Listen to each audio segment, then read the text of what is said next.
guys, Miles Brandman here, and this is the McLaren 600LT. It is the third of the long-tail McLarens following the 1997 F1 GTR that was really a race car. It wasn't exactly a production car. So if you were to count long tails as just the production models, there was the 675LT from 2015, the coupe and spider version of that, and now we have the 600LT that is based on the 570S. And I'm going to show you all of the cool details that make it special compared to the 570S, but I want you to keep something in mind here. This car is $242,000, and if you had that kind of money, would you, as I'm pointing out these things, would you spend that on this, or would you spend that on perhaps the Ferrari 488 GTB, which is, to be fair, not as dedicated of a track car, or perhaps the 911 GT3 RS? Keep that in mind as I'm going through the details. So we'll start here at the front. And overall, dimensionally, the 600LT is 3 inches longer than the standard 570S. There's 1.9 inches of length more in the front and 1.1 inches more at the rear. At the front, we can see this giant carbon fiber front splitter. That is standard on the car, and I will also differentiate when it's a McLaren Specialty Operations add-on versus the standard 600LT. So that is standard. The air intakes on the side, also standard. A friend of mine pointed out this actually looks like an orca before it's about to eat you. It's smiling before it eats you. I really like that. I think it's appropriate. It's a very menacing looking car, but it's also an orca about to eat you. So as we come this way, we can see there's some cool details, 600LT badging in the actual headlight itself. These are LED daytime running lights. I don't have them running because the camera would be flickering like crazy.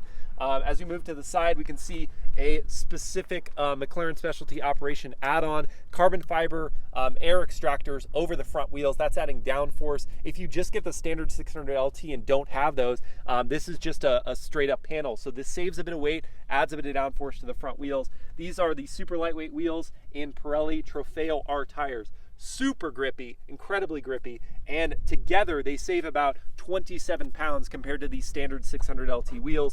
Carbon ceramic brakes are also standard on the car. This lower air, channel on the side helping move that air along the side of the vehicle, standard in carbon fiber. These panels here on the side, these are optional in carbon fiber, as are the optional carbon fiber mirrors, door mirrors, but the styling itself and how the air is running along the side of the vehicle, that is standard stuff on the 600LT. To throw another number at you, the car saves, if you get all of the bits that you can, all of the weight saving measures for the 600LT, it saves 220 pounds compared to the 570S. That's significant. That dips the car below 3,000 pounds total, which is ultra lightweight for a car that makes 592 horsepower. So we'll keep going on back. The carbon fiber roof, that is also part of the McLaren Specialty Operations optional accessories, as is the bonnet cover back here. It's really cool in mesh. You can look through and see the 3.8 liter twin turbocharged V8 that makes, as I said, 592 horsepower and 457 pound-feet of torque. To compare those numbers to the standard 570S, that is 30 more horsepower and 15 more pound-feet of torque. Both the 570 and the 600LT are using a 7-speed dual-clutch automatic gearbox. We come here to my favorite part about the car, most people's favorite parts about the car, top exit exhausts. And while they look awesome, and that is, you know, definitely part of the coolness of the 600LT, they're totally functional. So because they had shorter pipes directly coming off the engine, they're saving 20 some odd pounds of weight just from that feature. It also has the benefit of added downforce, because when the air is coming off, the exhaust fumes coming off the engine, it's coming over this rear wing and applying more downforce over the rear. That's also why they coated this back panel in a specialty ceramic coating so that it wouldn't melt because of all the hot exhaust fumes coming off the car. It's also really cool to look in the rearview mirror and see the resonating heat over the engine, just kind of that heat wave over the back of the car. Super cool. This is a completely fixed rear wing. It does not tilt or raise or lower. It stays in this position. Again, culminating in that 220 additional pounds of downforce. I don't even know if I mentioned that, but yeah, it's a total of 220 extra pounds of downforce above 155 miles per hour. Back here, this is all standard carbon fiber bits. This larger rear diffuser helping to smoothen the transition of the air. The very rapid moving air with the sort of still air moving around the vehicle. It kind of smooths the transition between the two. LED running lights in the back. These look super, super cool at night.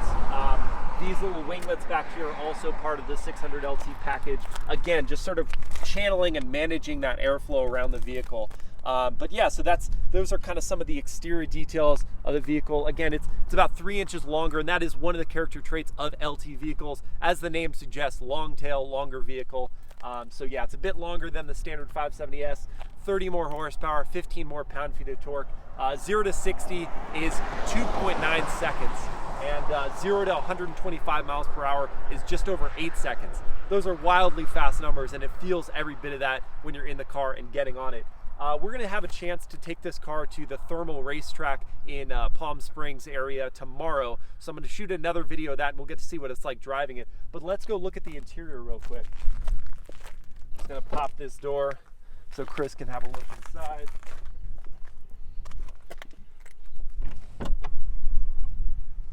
And of course it has the dihedral doors, why wouldn't it? And these standard sport bucket seats are pretty neat. They save, compared to the 570 seats, 45 pounds. That is so much weight straight off the bat. And you can get them even lighter. You can pull the seats off of the Senna that save another 8 pounds, and those just look like shells of seats. They don't even look like real seats. These at least have some support to them. I wish they had a little more lumbar support, but this is a dedicated track car. We've been on this drive event sort of using it differently. We've done maybe 8 or 9 hours of driving in the vehicle, and so we're kind of using it not how a standard owner would use it. Tomorrow we will use it definitely as a track car and see what it can do there. But it's been actually pretty comfortable. It was only after, you know, maybe the last half hour of driving at the end of the day do you start going, oh, my back kind of hurts a little bit. But apart from that, it's truly a comfortable car. Highlights of the interior: the fully Alcantara wrapped steering wheel. It's a wonderful size, flat bottom to it. These carbon fiber shifter paddles, they're long and they move with the wheel. They're not attached to the column, so they kind of move with the wheel, so they're always there for you to grab a shift when you want it. I'm going to start up the car. So you can kind of hear it just at idle. You have your dynamic select modes here: normal, sport, and track modes for the gearbox, and then for the powertrain itself. For the suspension, and then for the powertrain itself. You can shift it in a manual mode where you're just using the shift paddles, or you can let it run in automatic. It really does get pretty stiff. I mean, the standard is pretty stiff because, again, it's a track car, but when you dial it up to track, it really stiffens up the chassis quite a bit.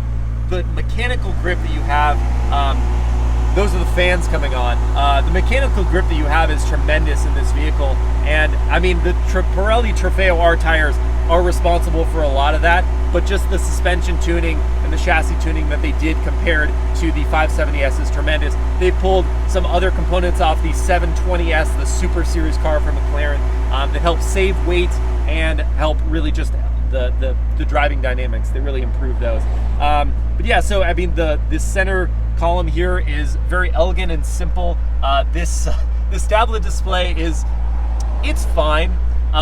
One thing that we noticed is that the polarization of it is such that if you're wearing sunglasses, you won't be able to actually see the screen. You have to kind of tilt your head to see the screen. So it's like they took a standard, letterbox wide view monitor and just sort of made it vertical.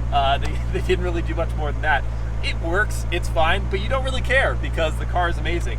And if you get the full 600LT weight savings kit, you're pulling out the AC, you're pulling out the nav, you're pulling out all these other bits, but you can then add things back in if you want to. This has the Bowers & Wilkins sound system, which we haven't listened to at all, simply because it's just that the car just sounds so good that you don't really need the system. So yeah, that is the interior of the 600LT. I'll show you the front trunk just because why not?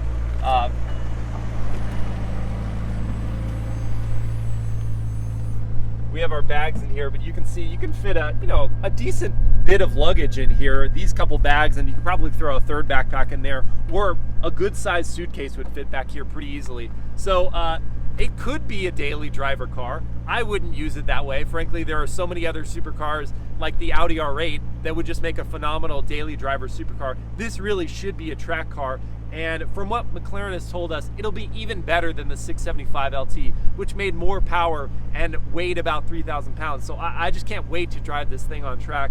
It's gonna be amazing. But I'll throw those numbers back to you again.